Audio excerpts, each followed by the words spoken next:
Hello friends. இந்த வீடியோல previous year SSC MTS ல கேட்ட ஒரு 50 aptitude questions தான் நம்ம சால்வ் பண்ண போறோம்.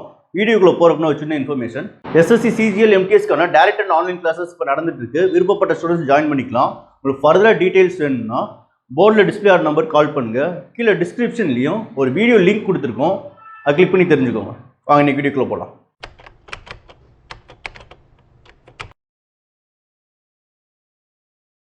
ஃபர்ஸ்ட் क्वेश्चन பாருங்க. In the following question, select the missing number from the given series. இது வந்து ஒரு number series question.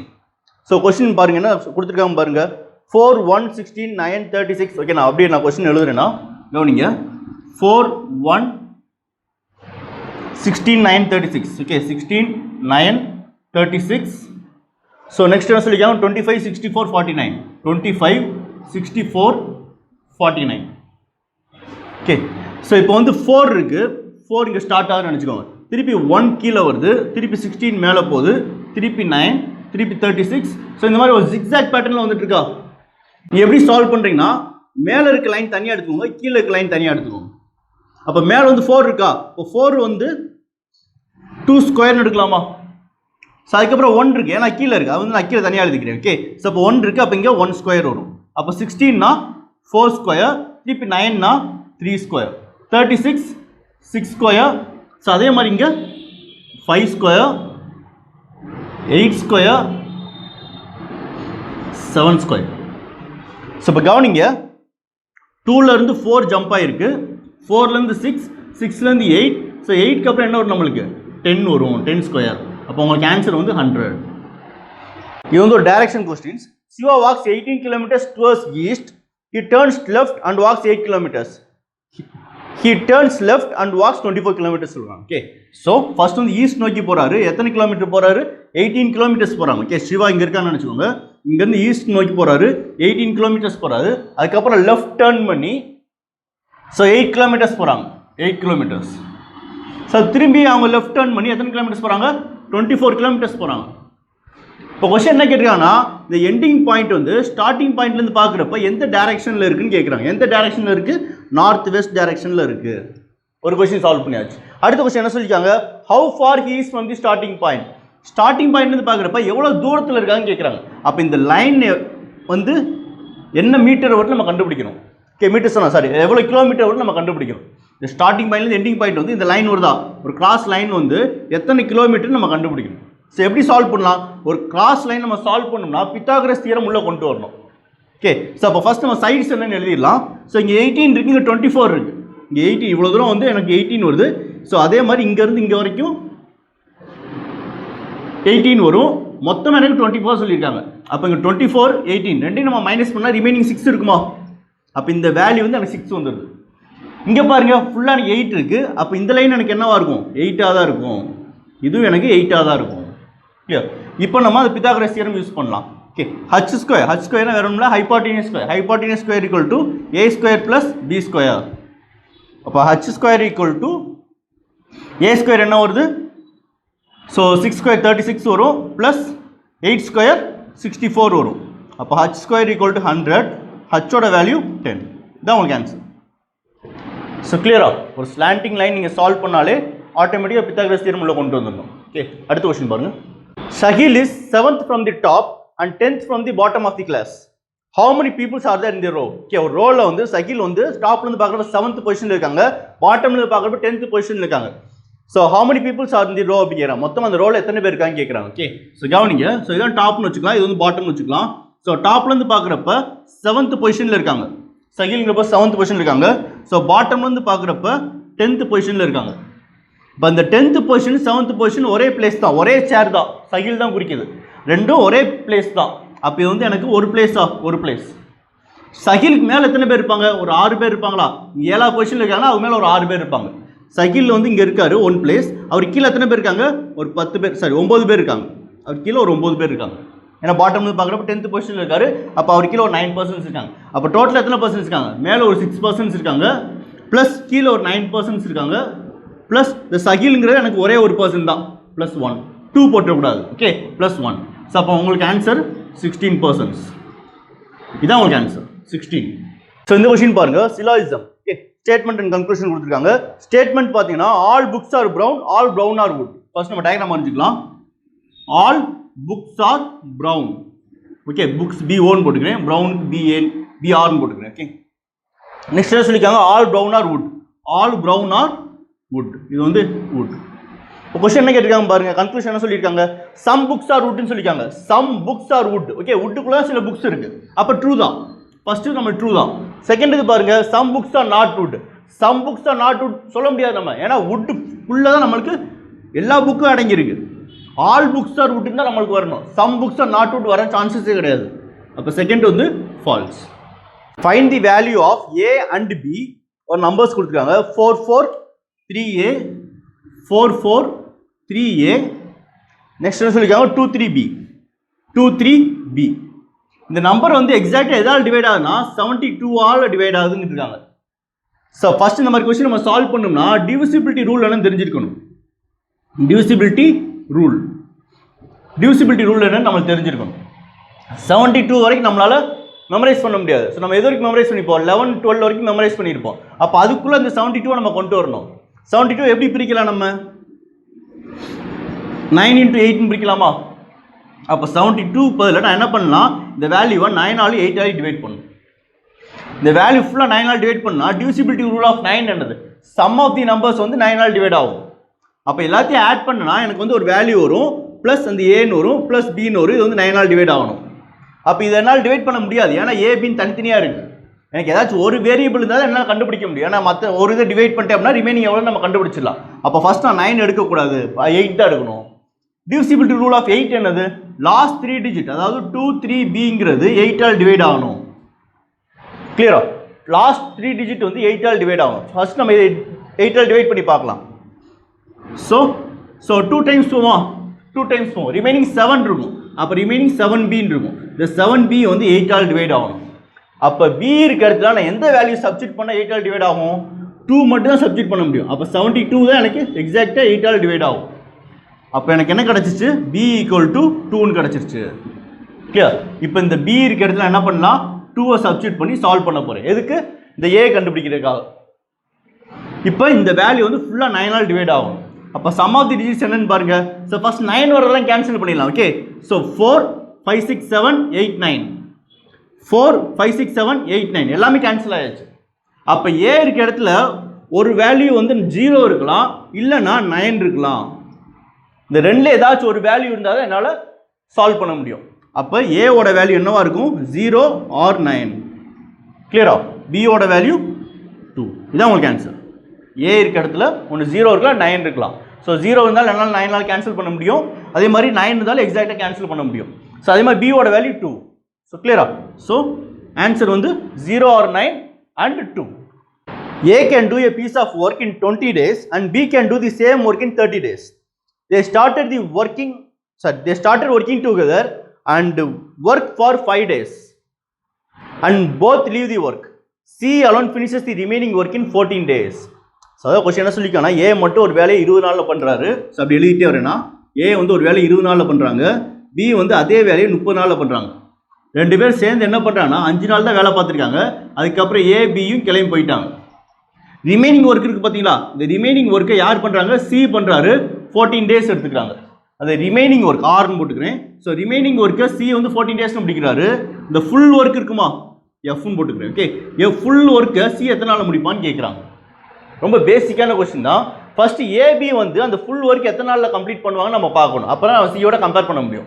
இப்போ ஏபி தனித்தனியாக கொடுத்துருக்காங்க, ரெண்டு பேரும் சேர்ந்து ஒர்க் பண்ணுறாங்க. ஏ அண்ட் பி ரெண்டு பேரும் சேர்ந்து ஒர்க் பண்ணால் ஃபார்முலா என்னது, AB by A plus B. So அப்போ 20ன்னா 600 வருமா, 600 டிவைட் பை 50. ஸோ கேன்சல் பண்ணுங்கள், 12 வரும். அப்போ ஏபி மட்டுமே இந்த ஃபுல் ஒர்க்கை 12 டேஸில் கம்ப்ளீட் பண்ணுறாங்க. ஆனால் எத்தனை நாள் ஒர்க் பண்ணியிருக்காங்க, வெறும் 5 டேஸ் தான் ஒர்க் பண்ணியிருக்காங்க. அப்போ ரிமைனிங் எவ்வளோ இருக்கும் அவங்களுக்கு, ரிமைனிங் ஒரு 7 டேஸ் ஒர்க் இருக்கும். ஏபியோட இந்த 7 டேஸ் ஒர்க், அதாவது ஏபியோட இந்த 7 டேஸ் ஒர்க்கை சி 14 டேஸில் பண்ணுறாங்க. இங்கே எழுதுறேன்னா ஏபியோட 7 டேஸ் ஒர்க்கை சி 14 டேஸில் பண்ணுறாங்க. இப்போ கொஸ்டின் என்ன கேட்டிருக்காங்க, ஏபியோட டோட்டல் ஒர்க், அதாவது 12 டேஸ் ஒர்க்கை சி எத்தனை நாளில் பண்ணுவாங்கன்னு கேட்குறாங்க. ஸோ பார்த்தோன்னே ஆன்சர் பண்ணிடலாமா, இங்கே 7 இருக்கு, 14 மாறி இருக்கு. ஸோ என்ன பண்ணியிருக்காங்க, இன்டூ 2 பண்ணியிருக்காங்க. ஸோ அதே மாதிரி 12 நம்ம இன்டூ 2 பண்ணோம்னா ஆன்சர் கிடச்சிடும் 24. ஸோ கிளியரா இந்த கொஸ்டின் நீ எல்சிஎம் எடுத்து சால்வ் பண்ணால் உங்களுக்கு அதே ஆன்சர் தான் வரும். ஆனால் இது கொஞ்சம் ஈஸியாக இருக்கும். ஓகே, எல்சிஎம் எடுத்து சால்வ் பண்ணுறோட இந்த மெத்தடை சால்வ் பண்ணி பாருங்க, ரொம்ப ஈஸியாக இருக்கும். அடுத்த கொஸ்டின் பாருங்க. PQR100 took a work for rupees 48,000. Together P and Q completed 5/12 of the part of the work. What's the share of R? So PQR மூணு பேர் சேர்ந்து 48,000 rupeesக்கு ஒரு ஒர்க் எடுத்து செய்கிறாங்க. 48,000 rupeesக்கு ஒரு ஒர்க் எடுத்து செய்கிறாங்க. இல்லை PQ மட்டும் 5/12 of the work பண்ணிடுறாங்க. அதாவது மொத்த ஒர்க் வந்து 12 இருக்குது. மொத்தம் பில்டிங் வச்சுக்கோங்க. இந்த பில்டிங் அவங்க என்ன பண்ணியிருக்காங்க, 12 பார்ட்ஸாக பிரிச்சிருக்காங்க. இந்த மொத்த 12 பார்ட்ஸில் 5 பார்ட்ஸ் வந்து P and Q ஒர்க் பண்ணிட்டாங்க. அப்போ ரிமைனிங் எவ்வளோ இருக்கும்? ரிமைனிங் ஒரு 7 பார்ட்ஸ் இருக்குமா? ரிமைனிங் ஒரு 7 பார்ட்ஸ் இருக்கும். இந்த 7 பார்ட்ஸ் யார் ஒர்க் பண்ணுறாங்க? R ஒர்க் பண்ணுறாங்க. அப்போ R மட்டுமே 7/12 ஆஃப் தி பார்ட் ஒர்க் பண்ணுறாரு. இப்போ கொஸ்டின் என்ன கேட்டிருக்காங்க? ஆரோட ஷேர் எவ்வளோன்னு கேட்டிருக்காங்க. அப்போ ஆர் வந்து எவ்வளோ ஒர்க் பண்ணியிருக்காங்களோ அதுக்கு மட்டும் தான் ஷேர் வாங்கியிருப்பாங்க. அப்போ மொத்தம் 48,000ல் ஆர் எவ்வளோ ஒர்க் பண்ணியிருக்காங்க? 7/12 பார்ட் தான் ஒர்க் பண்ணியிருக்காங்க. அப்போ இதுக்கு மட்டும் எவ்வளோ கண்டுபிடிக்கணும். ஸோ கேன்சல் பண்ணலாம் 4 டைம்ஸ் போமா. ஸோ அப்போ 28,000 இதான் உங்களுக்கு கேன்சல். 7 × 4 28,000. ஸோ கிளியரா எப்படி சால்வ் பண்ணி தெரிஞ்சுக்கலாம். ஸோ ஃபஸ்ட்டு டோட்டல் அமௌண்ட் எடுத்துக்கோங்க. டோட்டல் அமௌண்ட்டில் யார் கேட்டிருக்காங்கன்னு பாருங்கள். ஆறு கேட்டிருக்காங்க. அப்போ ஆறு எவ்வளோ ஒர்க் பண்ணியிருக்காங்களோ அதுக்கான ஷேர் மட்டும் நம்ம கொடுப்போம். அப்போ ஆறு எவ்வளோ ஒர்க் பண்ணியிருக்காங்க? 12 பார்ட்ஸ் ஒர்க்கில் ஒரு 7 பார்ட் தான் பண்ணியிருக்காரு. அந்த 7 பார்ட்டுக்கான சேலரி மட்டும் அவர் வாங்கிட்டு போயிட்டார். 28,000. Clear? Okay, next question. If the difference between the discount 35% and 2 successive discount of 20% on a certain bill is ₹3. ஒரு பொருள் இருக்குது. அந்த பொருளை வந்து நான் என்ன பண்ணியிருக்கேன், ஒரு பர்சன்ட்டை 35% டிஸ்கவுண்ட் கொடுத்துருக்கேன். அதே பொருளை இன்னொரு பர்சன்ட்டை 2 times of 20% கொடுத்துருக்கேன். 2 times of 20% 40% போட்டக்கூடாது. ஃபர்ஸ்ட்டு 20% ரெடியூஸ் பண்ணுறேன், திருப்பி இன்னொரு 20% ரெடியூஸ் பண்ணுறேன். கிளியரா? ஸோ இதுக்கு வந்து நீங்கள் என்ன பண்ணலாம்னா அந்த ஏபி ஃபார்மில் உள்ள கொண்டு வந்தீங்கன்னா ரொம்ப ஈஸியாக இருக்கும். ஸோ ஃபஸ்ட்டு பர்சனுக்கு வந்து 35 rupees வந்து அப்படியே ஆட்டோமேட்டிக்காக ஃபுல்லாக நான் டிஸ்கவுண்ட் கொடுத்துட்டேன். ஸோ அதே மாதிரி செகண்ட் பர்சனுக்கு என்ன பண்ணுறேன், ஃபஸ்ட்டு ஒரு 20% அண்ட் திருப்பி ஒரு 20% கொடுக்குறேன் நான். அப்போ ரெண்டு சேர்த்து நீங்கள் 40% சொல்லிடக்கூடாது. நீங்கள் தனித்தனியாக சால்வ் பண்ணு. ஏன்னா இது வந்து சக்ஸசிவ் பர்சன்டேஜ். இது ஏன்னு எடுத்துக்கோங்க, இது பின்னு எடுத்துக்கோங்க. ஸோ A + B + AB/100 இந்த ஃபார்முலா போட்டு சால்வ் பண்ணி ஆன்சர் கிடச்சிடும். ஸோ அப்போ 20% டிஸ்கவுண்டா? ஸோ மைனஸ் பண்ணிக்கலாமா? ஏன்னா அது ஒரு டிஸ்கவுண்ட் என்னது ரெடியூஸ் பண்ணி கொடுக்கல. அப்போ மைனஸில் எடுத்துக்கணும். அப்போ -20 திருப்பி -20. ஸோ ப்ளஸ் மைனஸ் ப்ளஸ் ஆகிருமா? ப்ளஸ் 400 / 100. ஸோ கேன்சல் பண்ணோம் அப்படின்னா -40 ப்ளஸ் ஒரு 4. ஸோ -36%. ஸோ இங்கே என்ன பண்ணியிருக்கேன், -35% கொடுத்துருக்கேன். செகண்ட் பர்சனுக்கு -36% கொடுத்துருக்கேன். ரெண்டுக்குள்ள டிஃப்ரென்ஸ் என்ன சொல்லியிருக்காங்க? எனக்கு ரெண்டுக்குள்ள டிஃப்ரென்ஸ் எவ்வளோ சொல்லியிருக்காங்க? ₹3 சொல்லியிருக்காங்க. ₹3 சொல்லியிருக்காங்க. பர்சன்டேஜ் டிஃப்ரென்ஸ் எவ்வளோன்னு பாருங்கள், 1%. 2% டிஃப்ரென்ஸ் எவ்வளோ இருக்குது? 1%. ஸோ அப்போ 1%ங்கிறது ₹3 அப்படின்னா 100% எவ்வளோ? ஸோ ஃபுல் அமௌண்ட் எவ்வளோ? ₹300. ஸோ கிளியரா? ஸோ என்ன டிஃப்ரென்ஸ் பர்சன்டேஜ் வருதோ கொஷினில் கொடுத்த வேல்யூக்கும் ரெண்டையும் கம்பேர் பண்ணுங்கள். 100% கண்டுபிடிங்க, ஆன்சர் கிடச்சிடும். ஓகே, ஸோ ஃபஸ்ட்டு வந்து பர்சன்டேஜ் டிஃப்ரென்ஸ் கண்டுபிடிங்க. அதுக்கப்புறம் கொஷினில் கொடுத்த வேல்யூ வச்சு கம்பேர் பண்ணுங்கள், 100% கண்டுபிடிங்க. அவ்வளோதான். இந்த ஒரு 3 ஸ்டெப் தான். இந்த 3 ஸ்டெப் மட்டும் மைண்டில் வச்சுக்கிட்டா போதும். ஓகே, அடுத்த கொஸ்டின் பாருங்கள். If a shopkeeper marks the price of the goods 40% more than the cost price, விட ஒரு 40% அதிகமாக மார்க் பண்ணுறேன்.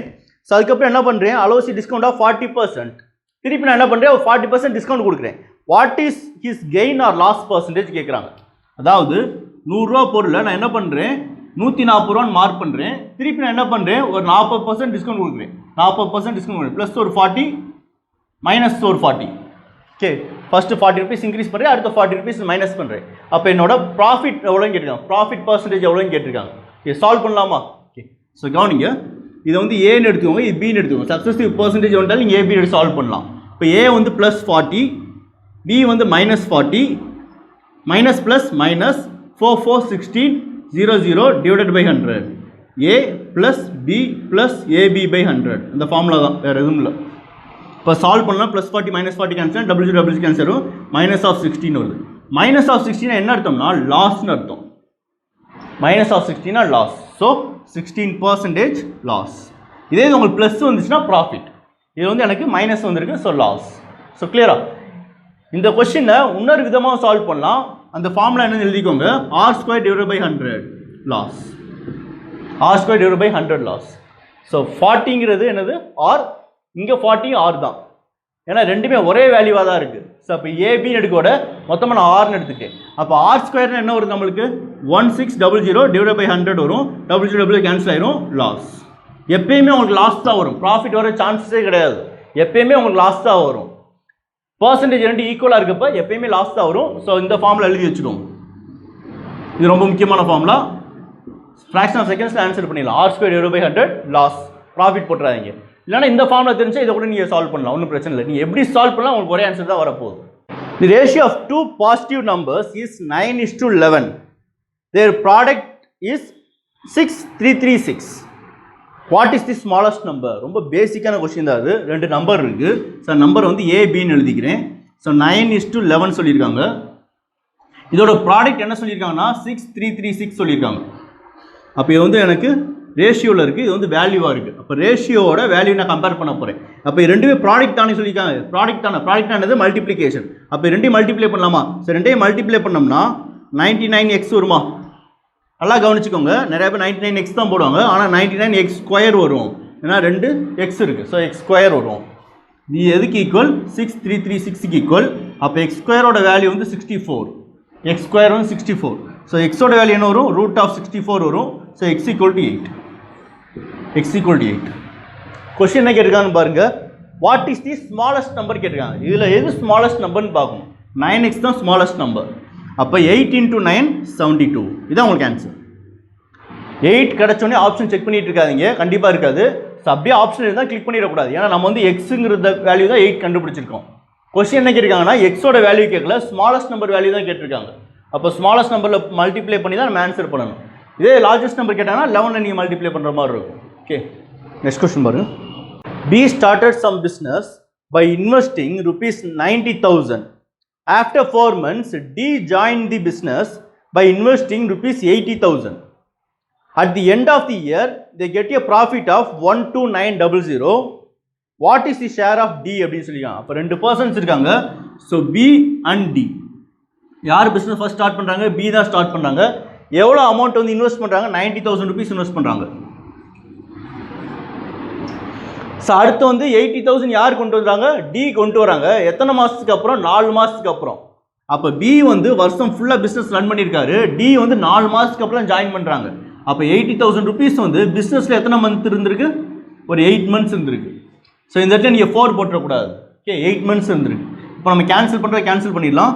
ஸோ 0 எல்லாம் கேன்சல் ஆகிடுச்சு. ஸோ 2 டைம்ஸ் 3 டைம்ஸ் போமா?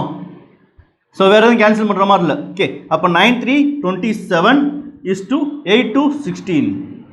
அப்போ ரெண்டையும் ஆட் பண்ண நம்மளுக்கு என்ன கிடைக்குது? ஸோ 743 வருமா? 43x வரும். அப்போ டோட்டல் ரேஷியோ வந்து எனக்கு 43x இருக்குது. டோட்டல் வேல்யூ எவ்வளோ கொடுத்துருக்காங்கன்னு பாருங்கள். அதாவது டோட்டல் ப்ராஃபிட் எவ்வளோ கொடுத்துருக்காங்க? 12900. இந்த 12900ங்கிறது 43xக்கு ஈக்குவலாக இருக்குது. ஸோ அப்போ டிவைட் பை 43 போட்டோம்னா எனக்கு எக்ஸோட வேல்யூ கிடச்சிரும்.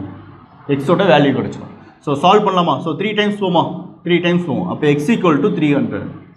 x = 300. ஓகே, கொஸ்டின் என்ன கேட்டிருக்காங்க? ஷேர் ஆஃப் D கேட்டிருக்காங்க. அப்போ டியோட ஷேர் என்னன்னு கேட்கணும். ஸோ டியோட ஷேர் என்னது? 16x. எக்ஸோட வேல்யூ 300 அப்படின்னா 16x என்ன வரும்? 48 வருமா? ஸோ 6318. ஓகே, கரெக்ட் தான். 4800. 4800. இதான் உங்களுக்கு answer. Average of 9 numbers is 20. If a number 30 is also included, then what will be the average of 10 numbers? First 9 numbers இருக்குது, அதுக்கான ஆவரேஜ் கொடுத்துருக்காங்க. ப்ளஸ் நான் ஒரு 30 ஆட் பண்ணுறேன். ஸோ அப்படி ஆட் பண்ணாலே எனக்கு 10 நம்பர்ஸாக மாறிடுமா? அந்த 10 நம்பர்ஸோட ஆவரேஜ் என்னன்னு கேட்டிருக்காங்க. ஃபர்ஸ்ட் நீங்கள் ஆவரேஜ் ஃபார்முலா என்னன்னு தெரிஞ்சுக்கோங்க. So average = sum divided by total. இதை வச்சு நம்ம சால்வ் பண்ண போகிறோம்.